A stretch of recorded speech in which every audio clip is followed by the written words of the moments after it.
This art technique begins on a PLEXIGEL enhancement that has a minimum of 1 cured layer of shaper.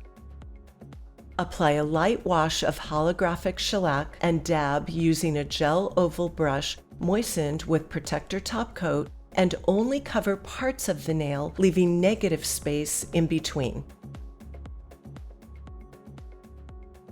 Cure on button 2S. Press dried flowers into the top film.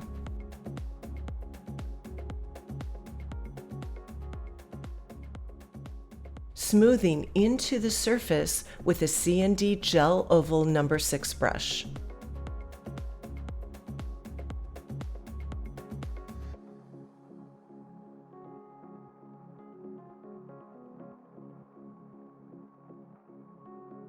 Apply a layer of shaper to encase the flowers.